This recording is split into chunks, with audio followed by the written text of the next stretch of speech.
Boa tarde, povo santo e abençoado do Senhor, mulheres cheias da virtude do Espírito. Boa tarde, igreja. Paz seja convosco, amém? Muito obrigada pela paciência, pelo carinho, pelo convite. Obrigada por que essa igreja é uma igreja que realmente mora no meu coração. Isso não é balela, não está sendo dito da boca para fora. É um povo com quem eu me identifico muito, cujos pastores e líderes daqui desta igreja eu também me identifico demais. Quero agradecer a pastora Charlene pelo convite e a toda a sua equipe de guerreiras que estão aí sempre de prontidão, fazendo tudo com excelência para a glória de Deus. Olha aí, ó. Isso aqui é o quê? Água de coco. Olha só, tá vendo? Estou acabando de falar em excelência, a mulher vem e me serve uma água de coco. Deus é fiel, né, irmãos? Amém, louvado seja Deus. Coloca a mão sobre o seu coração e diga assim comigo: antes, pode dizer, antes eu não sabia o que era aliança. Hoje eu tenho Deus. Hoje eu tenho uma aliança com Jesus. Amém. Abra sua Bíblia no livro de Josué.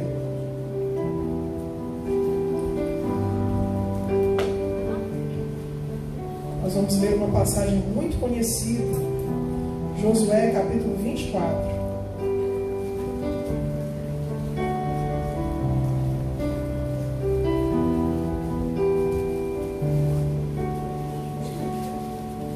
Josué, capítulo 24. Nós vamos ler uma passagem muito conhecida do povo de Deus.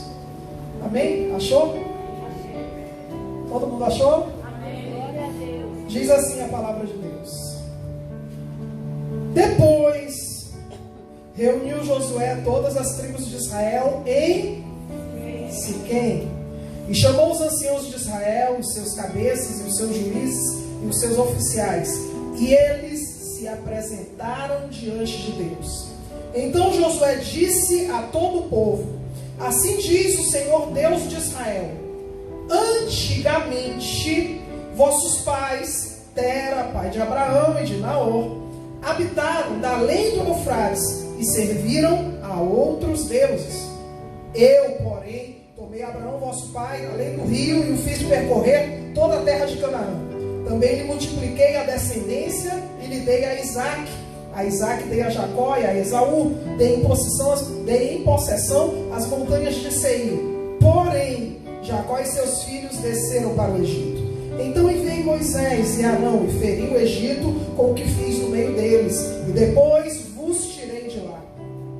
Tirando eu vossos pais do Egito, viestes ao mar. Os egípcios perseguiram vossos pais com carros e cavaleiros ao mar vermelho. E clamando vossos pais, o Senhor pôs escuridão entre vós, os egípcios, e os trouxe o mar sobre estes. E o mar os cobriu, e os vossos olhos viram o que eu fiz no Egito. Então habitaste no deserto por muito tempo. Daí vos trouxe a terra dos amorreus, que habitavam da além do Jordão, os quais pelejaram contra vós outros, porém os entreguei nas vossas mãos, e possuíste a terra, e os destruí diante de vós. Levantou-se também o rei Moabe, Balaque, filho de Zipó, e pelejou contra Israel. Mandou chamar Balaão, filho de Beó, para que vos amaldiçoasse. Porém, eu não quis ouvir Balaão, e ele teve de vos abençoar. E assim vos livrei da sua mão. Passando vós o Jordão e vindo a Jericó, os habitantes de Jericó pelejaram contra vós outros. E também os amorreus, os ferezeus, os cananeus, heteus, girgazeus, heveus e os jebuseus. Porém, os entreguei nas vossas mãos. Enviei vespões adiante de vós, que os expulsaram da vossa presença, bem como os dois reis dos amorreus. E isso não com a tua espada, nem com o teu arco. Dei-vos a terra em que não trabalhastes, e cidades que não edificastes, e habitais nelas, e comeis das vinhas e dos olivais que não plantastes. Agora, pois, temei ao Senhor e servi-o com integridade e com fidelidade. Deitai fora os deuses estranhos aos quais serviram vossos pais, da além do Eufrates, e no Egito, e servi ao Senhor. Porém, se vos parece mal servir ao Senhor, escolhei hoje a quem sirvais. Se aos deuses a quem serviram vossos pais, que estavam da além do Eufrates, ou aos deuses dos amorreus, em cuja terra habitais. Porém, eu e minha casa serviremos ao Senhor. Amém, queridos? Aceite-se aí no seu lugar. Essa é uma passagem muito conhecida. Se não o capítulo todo, pelo menos esse versículo, esse último que nós lemos aqui, o 15, é muito conhecido do povo de Deus. Eu e minha casa serviremos ao Senhor. E é lindo dizer, eu e minha casa serviremos ao Senhor. É tão lindo que às vezes algumas pessoas utilizam até como mantra. É tão lindo que às vezes algumas pessoas fazem campanha, fazem um cordeirinho, fazem uma aliança, fazem não sei o que durante a campanha, e depois alguém chega lá e diz assim: olha, bota isso aqui na porta da tua casa. Aí tu vais lá, coloca na porta da tua casa e pronto, a casa está imantada, protegida.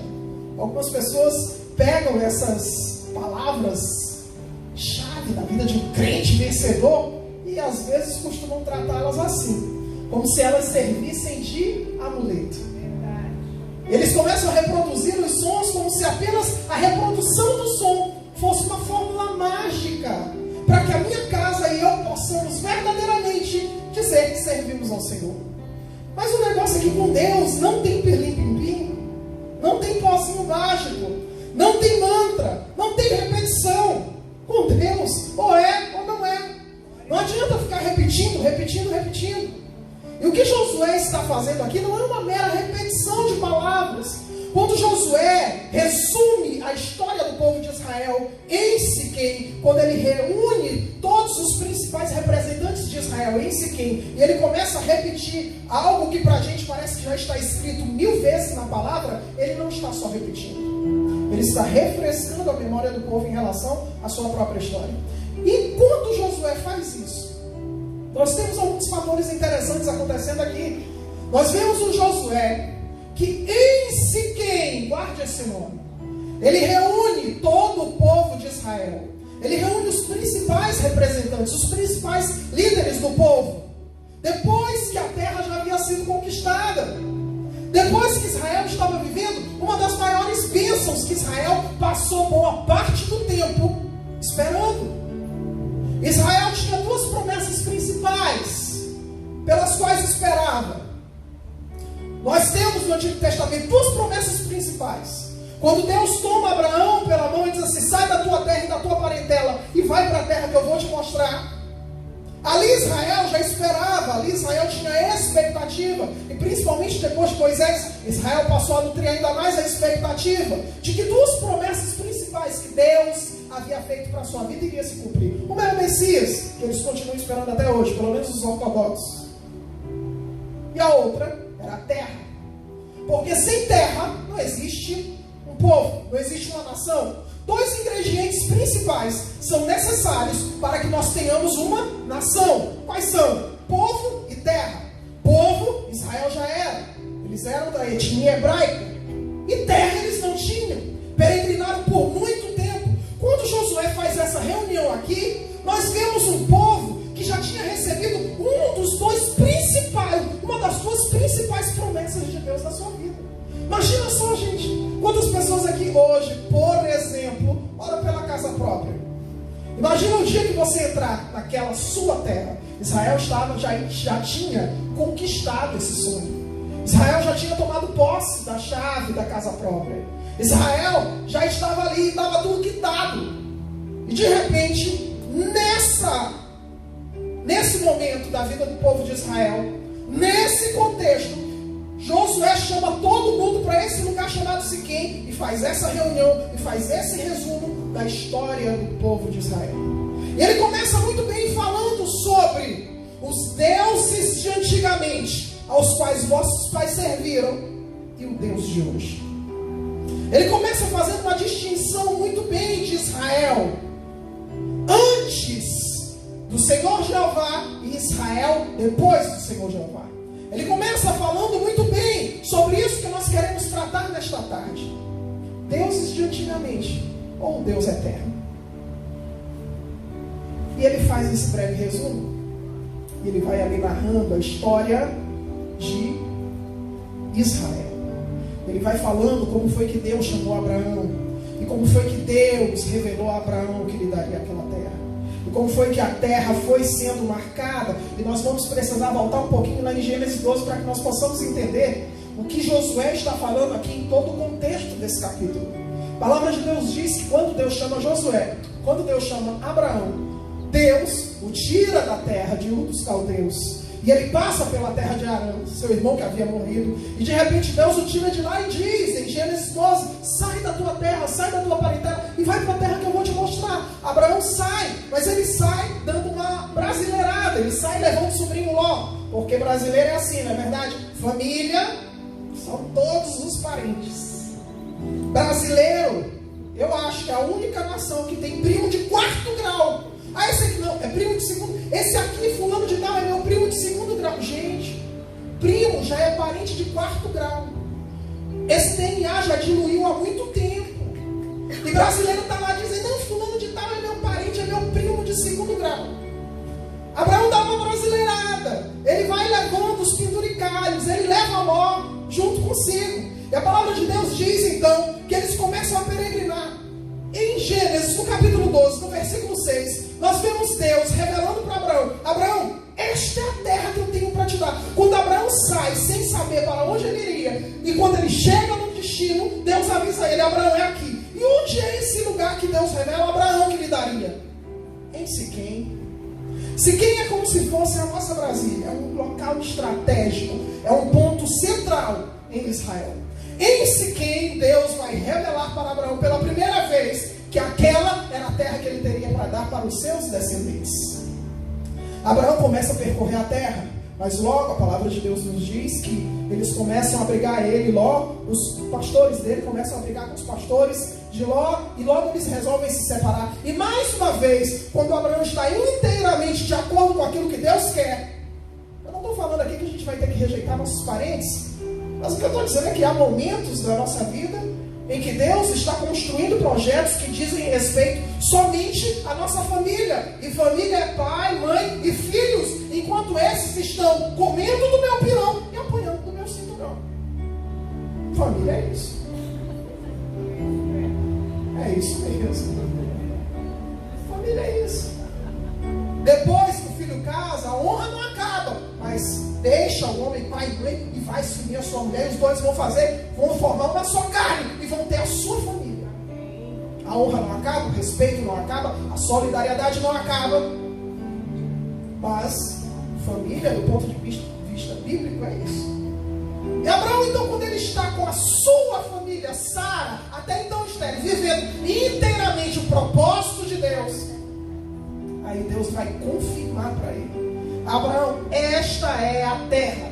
Vai, camarada, marca ela todinha aí. Vai em todos os locais, marca teu território, vai de norte a sul, de leste a oeste, e vai marcando a terra, porque essa é a terra que eu tenho para dar para os teus parentes, para os teus descendentes. A palavra de Deus então diz que assim Abraão, ele entra no projeto, e você já sabe, Abraão peregrinou por aquilo tudo, ele passou pelo Egito, ele voltou como se ele estivesse prefigurando o tempo de escravidão que os seus descendentes passariam no Egito. Ele passa pelo Egito também, não como escravo, como um grande homem, mas ele sai do Egito, volta para Canaã, marca a terra mais uma vez, e ali ele vai gerar os seus descendentes, como Josué explicou. Ele gera Isaac, Isaac gera Jacó e Esaú. Jacó nasce, e desde muito cedo os meninos já têm uma rixa entre eles. Desde o ventre, diz a palavra de Deus, que eles já causavam um rebuliço dentro do ventre de Rebeca. Rebeca, incomodada com aquela situação, ela vai perguntar para Deus: Senhor, o que está acontecendo aqui dentro? Se é assim, por que eu estou vivendo desse jeito? Deus então responde para ela, fazendo a primeira ultrassonografia da face da terra, e diz: tem 2 homens no teu ventre. 2 varões estão no teu ventre. E o maior vai ter que se curvar diante do menor. Rebeca então, ela inclina o coração para Jacó. Jacó nasce.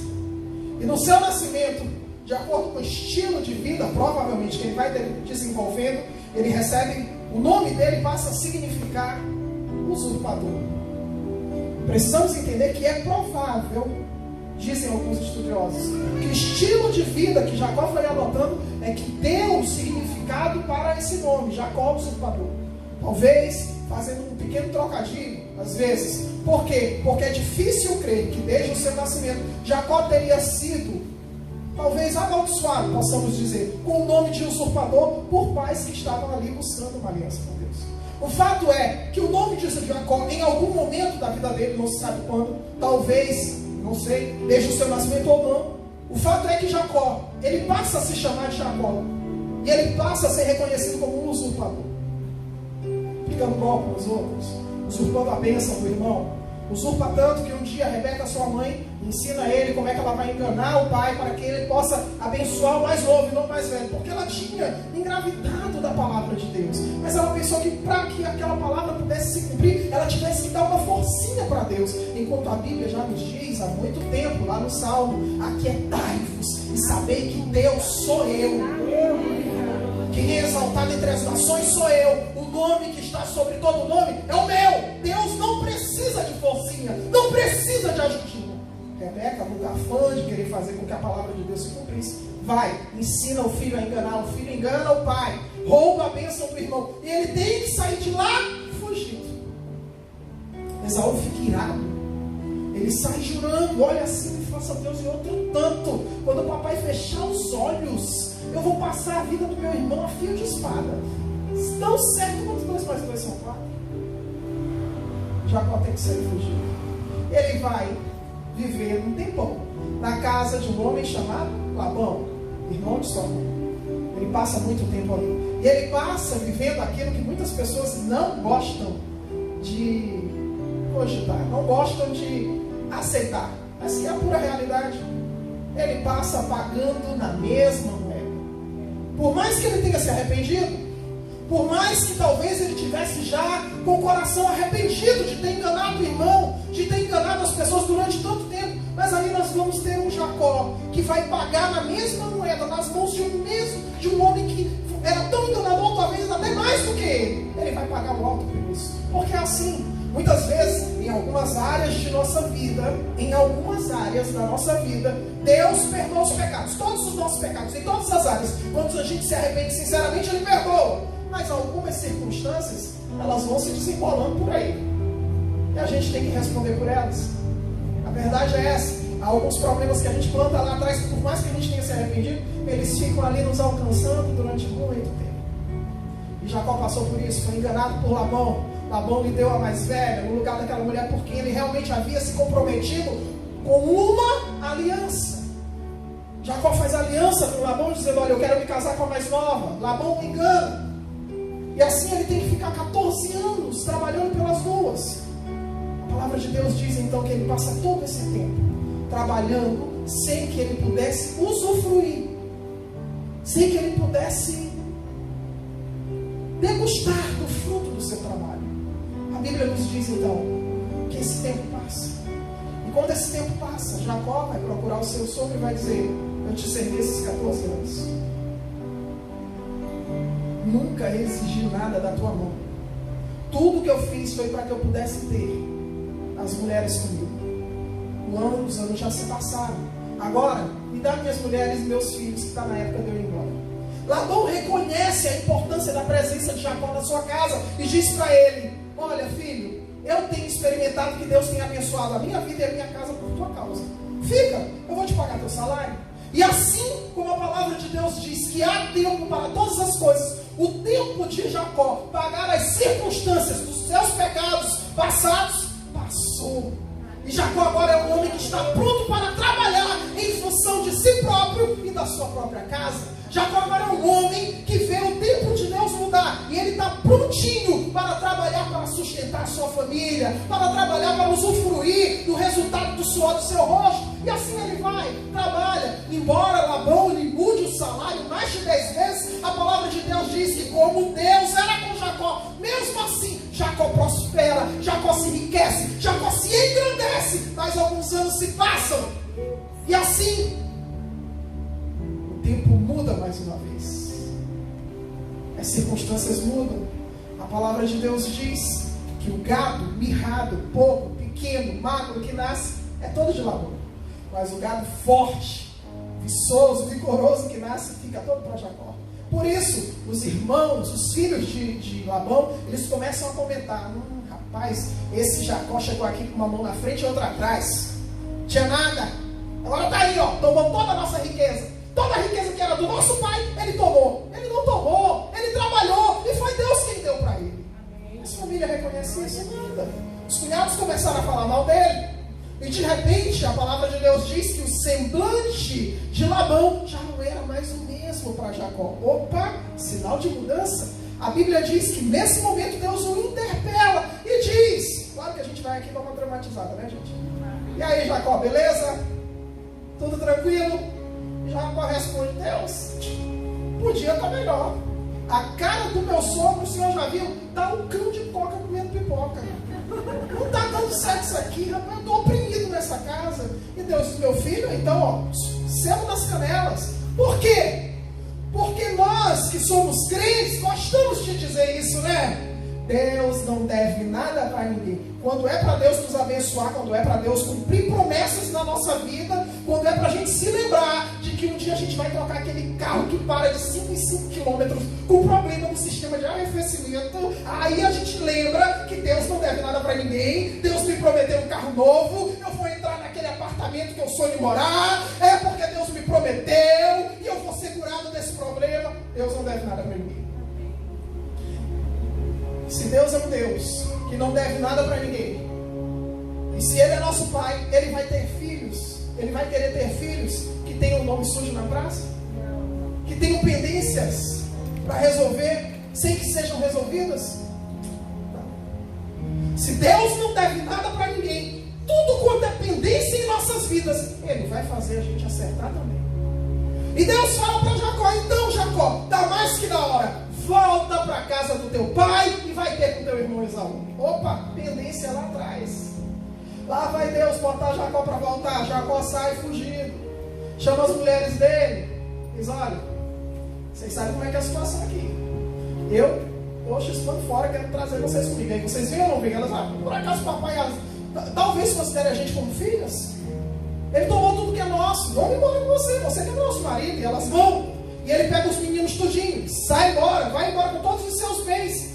Labão sabe, toma conhecimento, vai no encalço de Jacó. Mas Deus que estava à frente daquela jornada, embora Jacó estivesse aparentemente fugindo, quem estava conduzindo Jacó naquele caminho era o próprio Deus. E Deus, quando está à frente, Ele toma todas as providências para que o seu caminho não pare em nossas vidas, mas para que a gente continue seguindo lá na frente. Jacó foi, Labão perseguiu, e Deus interveio no meio do caminho. A palavra de Deus diz que Deus deu um sonho a Labão, falou com ele e diz: olha, não trisca em Jacó, que quem está levando ele de volta para aquela terra sou eu. Labão então despede Jacó em paz. A gente vai aqui dar uma encurtada na história. Ele despede Jacó em paz. E Jacó agora ele vai de volta para se encontrar com seu irmão. Ele manda alguns servos na frente, alguns dos seus empregados, para dizer: olha, aqui tem um presente do teu irmão Jacó, e ele está vindo aí com os seus filhos, e ele está se colocando à sua disposição para te servir. A palavra de Deus diz que Esaú na mesma hora se apronta. Quando ele fica sabendo que Jacó está vindo ao encontro dele, ele se arruma. Ele arruma 400 homens e ele desce ao encontro do irmão. Isso faz com que agora nós tenhamos um Jacó extremamente ansioso. O homem fica: meu Deus, lá vem meu irmão. Rapaz, eu vou dividir em 2 bandos. Vocês passem para cá, vocês passem para lá. Ele fica ansioso. Ele tenta traçar estratégias para que ele e o grupo dele possam sobreviver. Ele não sabe o que tem no coração do irmão dele. E de repente, ele passa os seus familiares por um vale chamado Vale de Jaboque. Ali no Vale de Jaboque, ele fica sozinho.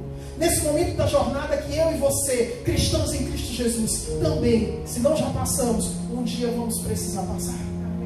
Ele fica sozinho. E ele chega num lugar que mais tarde ele vai dar o nome de Peniel. Em Peniel ele tem um encontro com um anjo de Deus, com o próprio Deus, que na sua graça se faz passar por um homem, se limita na sua graça e se dispõe a lutar com Jacó como se esse Deus fosse um homem de carne carne e osso. E ele luta a noite inteirinha. E a noite inteirinha Jacó lhe dá trabalho. A ponto de um anjo dizer para ele: rapaz, estou suado, deixa eu ir embora que a alva já está subindo. E Jacó responde: não te deixarei ir enquanto tu não me abençoares.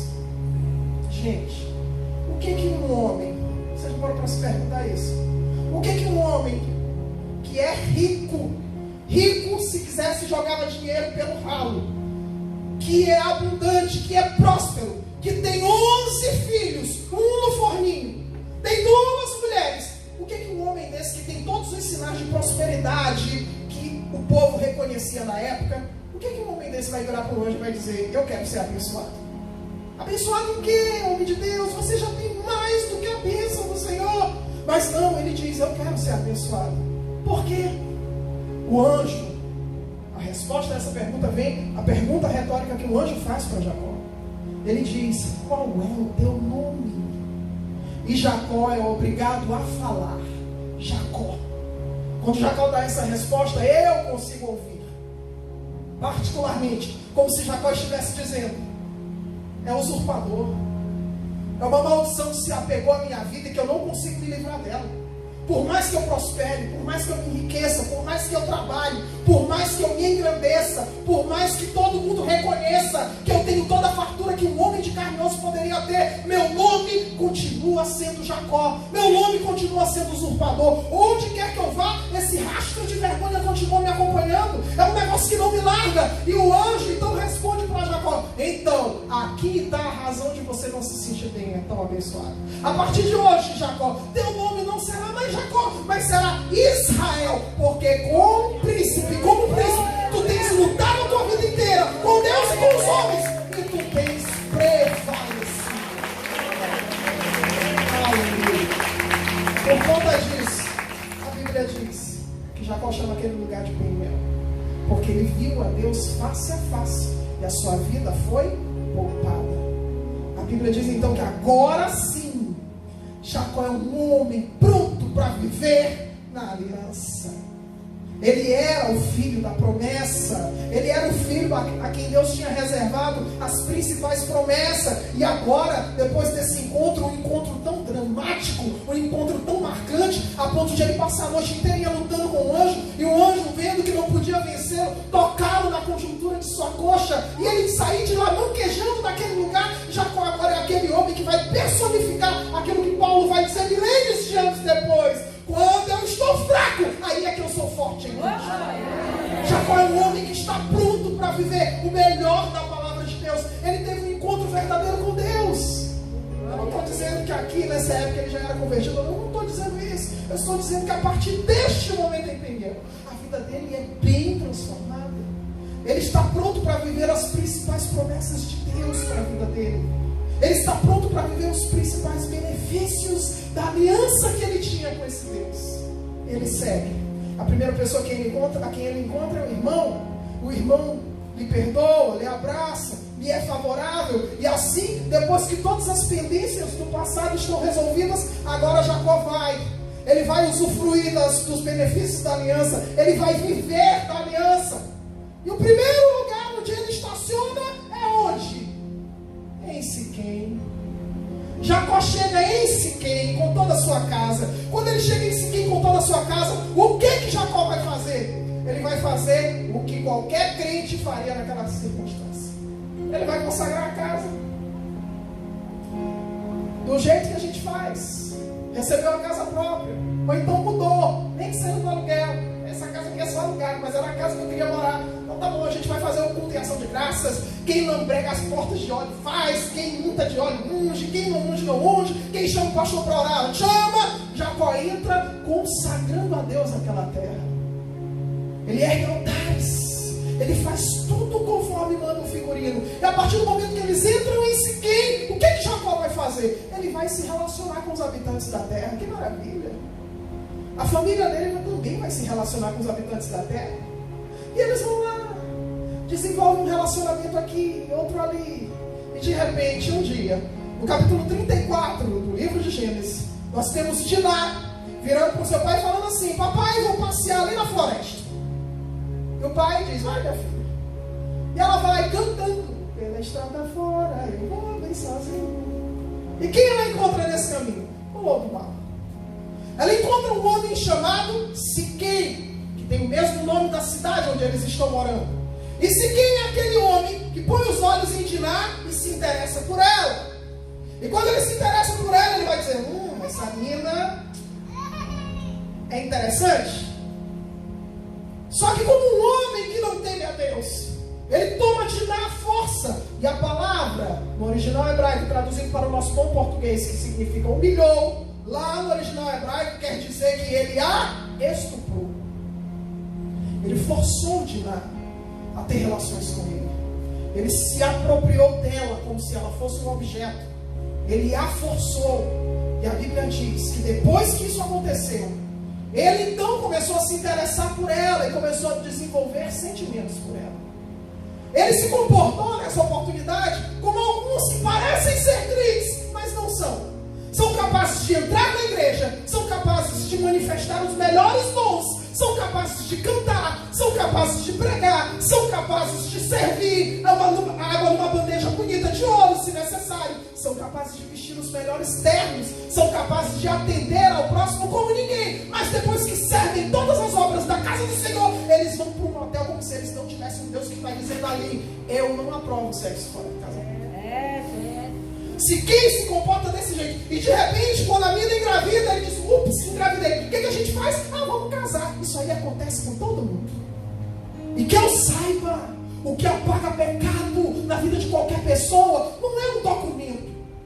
Não é assinar um documento no cartório. Não é fazer uma festa, uma cerimônia para dizer, consertei o erro. O que apaga pecado é o sangue de Jesus. O que apaga pecado é a nossa confissão. Porque se nós confessarmos os nossos pecados, Ele é fiel e justo para apagar todas as nossas transgressões. Mas se quem faz isso, ele experimenta o lanche antes do recreio. E depois ele diz assim, ups, gostei.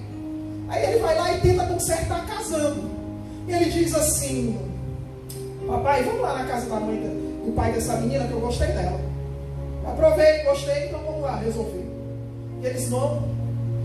Nesse momento nós temos um Jacó que entrou na cidade de Siquém, fazendo tudo conforme o figurino. Mas agora nós temos um Jacó omisso, porque na hora que ele ouve que a filha dele foi estuprada, ele diz assim, tá, deixa os irmãos dela chegarem que a gente vai conversar e ver o que a gente faz.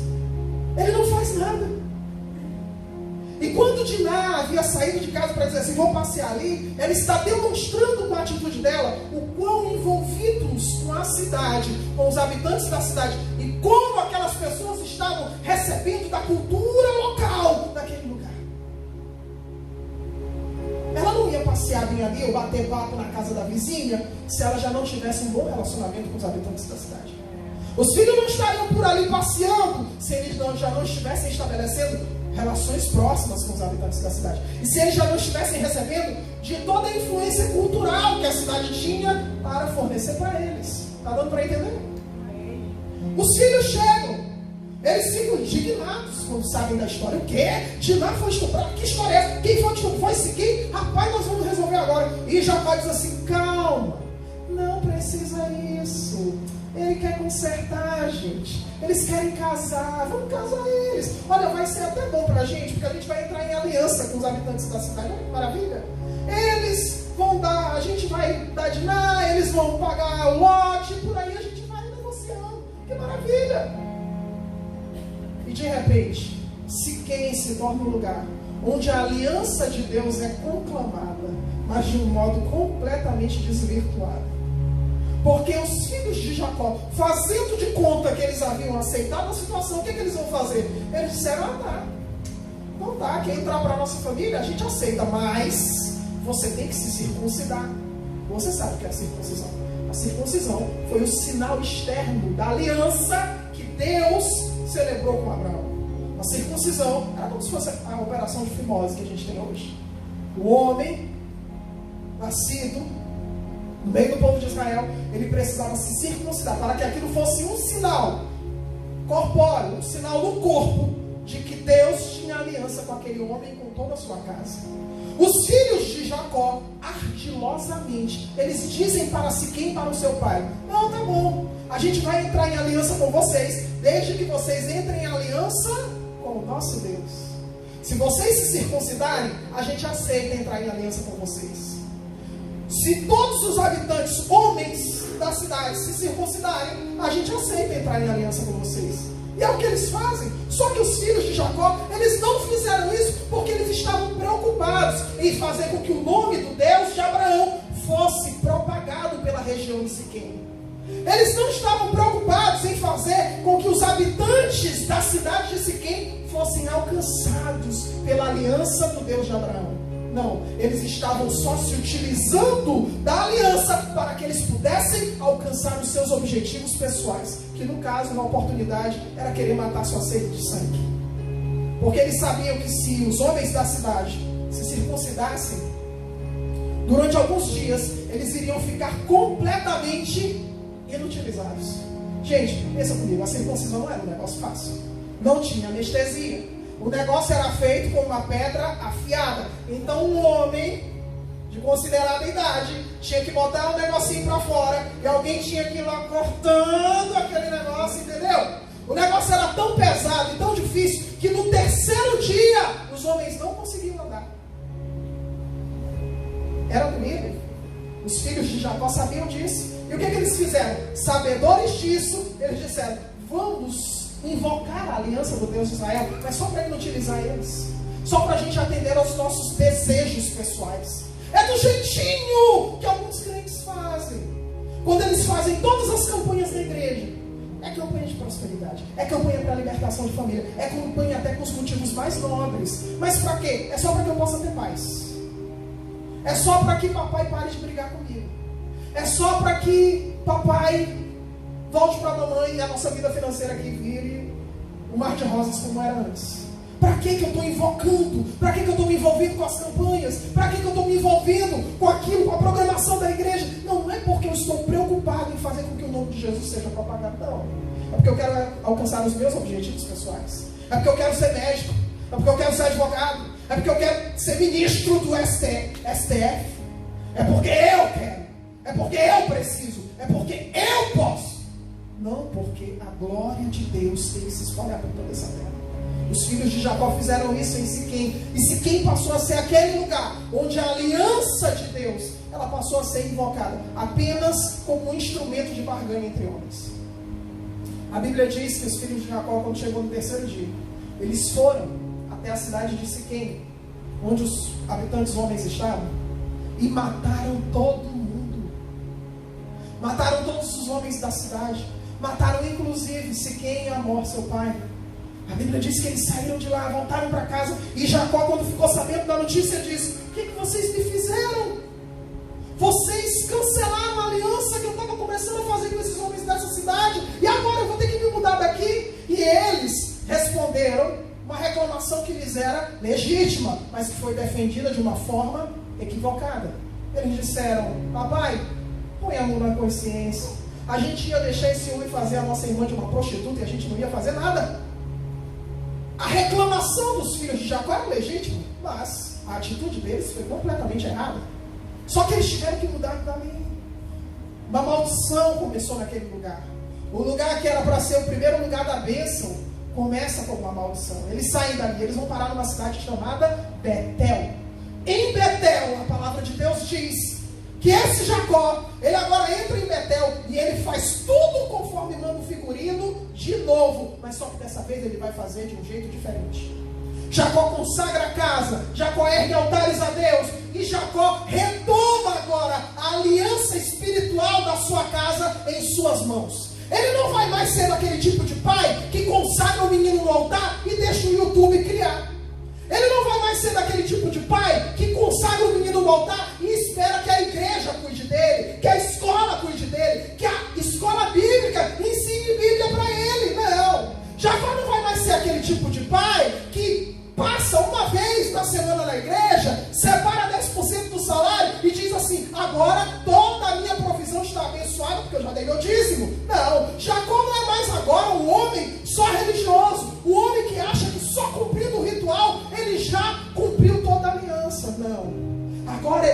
que ele vai retomar a aliança, ele vai retomar a liderança espiritual da sua família nas suas mãos. E ele vai se comprometer com tudo aquilo que ele está assumindo no altar de Deus.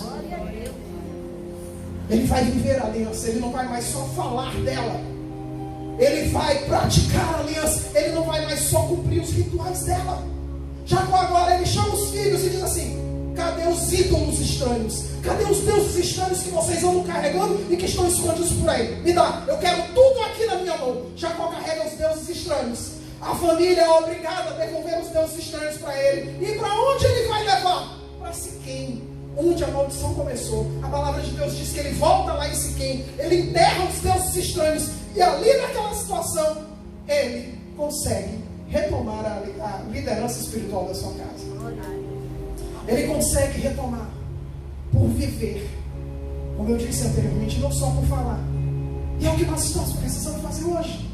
É o que Josué agora, vários anos depois, vivendo o cumprimento já da promessa de Deus. Se nós fôssemos traçar um paralelo, poderíamos dizer, hipoteticamente, que aqui é como se fosse um povo convertido, que já havia recebido boa parte das melhores promessas que Deus tinha feito para aquele povo. E de repente, a essa altura do campeonato, nós temos um Josué trazendo o povo para Siquém, para refazer a aliança e dizer: olha, antigamente os deuses de vossos pais eram deuses estranhos, porém vocês não. Vocês são descendentes de Abraão, porém Deus tomou Abraão pela mão, Deus mudou a história. Antigamente vossos pais serviam a deuses estranhos, porém Deus tomou Abraão pela sua mão, Deus revelou a sua aliança para Abraão, porém com a vida de Abraão Deus foi diferente, e vocês são descendência de Abraão. Então o que nós estamos falando aqui é de uma história que está nos mostrando para os dias de hoje que não adianta consagrar o menino no altar, não adianta receber a oração, chama o pastor, chama a família, todo mundo chora, todo mundo se emociona, põe a mão na cabeça do menino, levanta o menino aqui na frente do altar, e de repente o menino vai crescendo, e quem vai criando é YouTube, quem vai criando são os joguinhos da internet, quem vai criando são esses meninos aí que são tudo ateus hoje em dia e que tem trilhares de seguidores, como por exemplo Felipe Neto. E é ele quem vai criar, porque se você não ensinar educação bíblica na sua casa para o seu filho, quem vai criar é o Felipe Neto. Se você, não adianta consagrar o menino no altar não, se você não acompanhar quem são os amigos dos seus filhos, quem são aqueles que estão andando com os seus filhos, o que seu filho está aprendendo na escola, com quem que ele está andando. É por isso que tem muito pai e mãe hoje em dia que bota o menino nas melhores escolas, leva o menino dia de domingo para a igreja, aí de repente quando o menino está lá pelos seus 14, 15 anos, ele começa a andar com aquele professor que só sabe falar de marxismo e só sabe encher a cabeça do menino porque a religião é o ópio do povo. Aí daqui a pouco o seu filho que você consagrou no altar chega em casa dizendo: mamãe, eu sou ateu, e você vai dizer: oh meu Deus, onde foi que eu errei? Não adianta só consagrar no altar, não adianta só separar os 10%. Porque agora o resto, beleza, eu faço festa onde eu quiser. A terra e toda a sua plenitude pertencem ao Senhor. E Ele é o dono das nossas vidas e de tudo que nelas há. Nós somos apenas servos seus. Não adianta seguir só uma parte dos rituais quando a gente não vigia sobre o resto. Não adianta. O que Josué está dizendo aqui é: olha, a gente entrou em casa, Deus está realizando promessas, Deus está cumprindo propósitos em nossas vidas, mas se a gente não mantiver aliança com Ele, nada feito. E no final Josué, no final dessa história todinha, que nós aprofundamos um pouco, Josué vai dizer para aquele povo aquilo que eu preciso dizer para vocês. Ele diz: portanto, vocês precisam escolher hoje a quem vocês vão servir. Ou vocês servem ao mesmo modelo de deuses que os vossos pais tinham antigamente, ou vocês servem ao Deus eterno que tirou vocês do Egito. Porém, se vocês quiserem voltar para lá, para aquela vida da casa que vocês saíram, a casa que vocês saíram era assim. Os pais não conheciam a Cristo, não é verdade? maioria dos nossos pais, dos que estamos aqui, nós que estamos aqui, a maioria teve pais que não serviam a Cristo. A maioria. Nossa herança religiosa é essa. Que não conheceu a Jesus profundamente. E que se envolveu com tudo que foi tipo de coisa imunda. Tudo era normal. Separar por incompatibilidade de gêneros, normal. Separar porque, sabe, não deu mais liga, normal. Fazer sexo antes do casamento, normal. A gente já vai casar daqui a 2 meses, não tem problema não. Antigamente, esses eram os deuses dos nossos pais. Porém, Deus tomou você pela sua mão. E na sua casa é diferente. Na sua vida tem que ser diferente. Esse Deus de Israel, a quem nós chamamos de nosso Deus, com quem nós temos uma aliança, ele tem que ser diferente em nossas vidas. Não dá para servir ao Deus de Israel como nossos pais serviram aos deuses de antigamente. Não! O nosso Deus é diferente.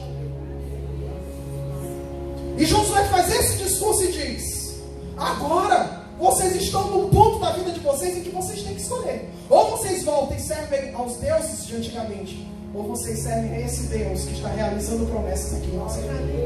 Agora, independentemente de quem vocês queiram servir, eu e minha casa serviremos ao Senhor. Fique de pé no seu lugar.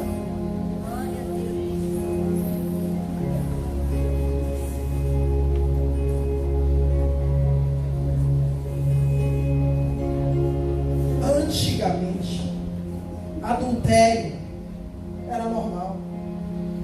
Antigamente, a mentira era normal. Antigamente, a fornicação era normal. Antigamente, viver de profetadas, que lá no mundão tinha outro nome, era normal. Antigamente, tudo isso era normal. Porém, eu e minha casa serviremos ao Senhor. O que Deus nos trouxe aqui para dizer, para que nós possamos ouvir, quer servir a Deus, quer viver aliançada com o Senhor, quer viver o melhor dessa aliança que Deus tem para realizar entre você e Ele. Então largue os deuses estranhos. Então deixa a história do passado para trás. Para de pensar naquele namorado que já saiu há 1000 anos da sua vida e hoje você está casada com o homem de Deus.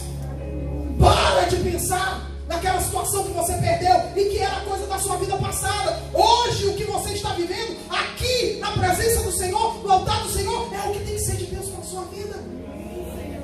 Quer viver aliança com Deus? Então para de seguir o modelo que você aprendeu errado dos seus pais. Que uma mãe, uma mulher vivia humilhando, diminuindo o marido. Para de menosprezar esse homem que Deus te deu. Para! Você pode ter passado a vida inteira ouvindo os piores xingamentos da sua mãe, talvez. Infelizmente, os pais que não conheceram a Deus, alguns deles, tentando acertar, cometeram os piores erros. Tem cada pai, às vezes, que xinga com as palavras tão duras. Xinga dos piores nomes. É cada pessoa, às vezes, que eu tenho que atender no aconselhamento pastoral, que eles xingam, elas chegam lá com a alma totalmente destruída, porque meu pai, o nome mais bonito, desculpa a expressão, mas é o que eu muito ouço, meu pai, o nome que ele mais me chamava era vagabundo, e ele dizia que eu era um imã de vagabundo. Ouvi isso de algumas mulheres. Então, para fazer jus ao que meu pai dizia, eu fui lá e casei com os piores vagabundos, me relacionei com os piores vagabundos, e a pessoa se converte, e mesmo convertida, ela vai dando murro em ponta de faca, ela vai quebrando a cara, como se ela não pudesse escapar daquilo. Ei, hoje Deus está dizendo para você, ou você fica ouvindo a voz dos deuses do passado, dos deuses de antigamente, ou você se volta para cá, vive a minha aliança e recebe o melhor que eu tenho para te dar. Ou você escolhe pelos deuses de antigamente, os deuses que regiram a vida dos seus pais, dos seus antepassados, ou você escolhe pelo Deus de Israel. Independentemente de qual for a escolha da igreja, Josué agora diz: mas eu e minha casa serviremos ao Senhor. Não interessa se o povo entrar aqui na igreja dizendo, porque tem que ser tolerante, tem que ser tolerante, e aí de repente nesse tem que ser tolerante, você vai aceitando tudo quanto é tipo de coisa. Não interessa quais são os modismos que até mesmo a igreja vai seguir. Não, eu e minha casa serviremos ao Senhor. Levante a sua mão. Deus aqui, Ele quer reiterar uma aliança com você. Ele está aqui dizendo: deixa os deuses estranhos para trás.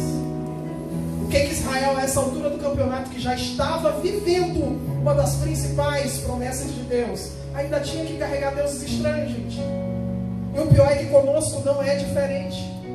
Conosco não é diferente. Às vezes o Deus estranho, ele vai sorrateiramente se infiltrando nas nossas casas, como se infiltrou na casa de Jacó e ele nem percebeu. A gente já está no melhor desta terra que Deus tem para a gente, e de repente está lá um Deus estranho se misturando com nossos filhos, se misturando na nossa casa, se infiltrando no nosso lar, por meio da cultura, da secularização que tem invadido a igreja. E Deus está te dizendo: ei, deita fora o Deus estranho. Quer viver a minha aliança? Quer que eu cumpra a minha aliança na tua vida? Então deita fora o Deus estranho. Expulsa esse Deus estranho da tua casa. Honra a aliança com esse Deus de Israel. E então, o melhor de Deus estará por vir sobre a tua casa e a tua vida, em nome de Jesus. Levante a sua mão comigo e vamos fazer essa oração. Juntas, nós vamos assumir essa aliança com o Senhor. E nós vamos nos comprometer com ela. Não somente com a parte ritualística, não somente com aquilo que diz respeito aos rituais que aparecem na igreja. Não, nós vamos nos comprometer lá no seio de nossa casa, lá no seio de nosso trabalho. Diga assim: lá fora, o adultério é normal. Lá fora, a homossexualidade é aprovada e aceitável. Lá fora, a mentira é cultuada. Lá fora, as pessoas se separam por incompatibilidade de gênios. Lá fora, as pessoas traem umas às outras. Lá fora, as pessoas enganam. Lá fora, as pessoas roubam. Lá fora, a corrupção é cultuada. Lá fora, o mundo é dos espertos, mas na minha casa não.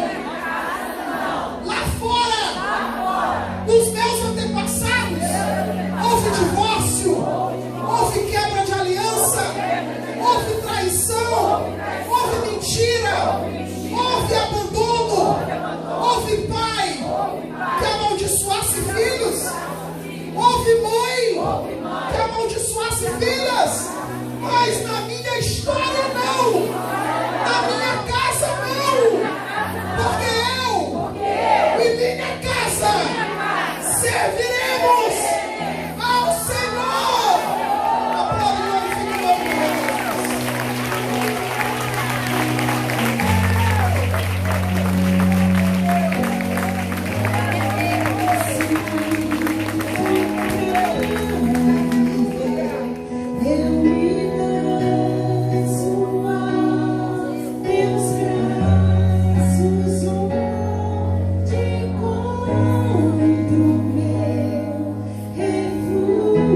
Pequena lembrança da nossa igreja, um agradecimento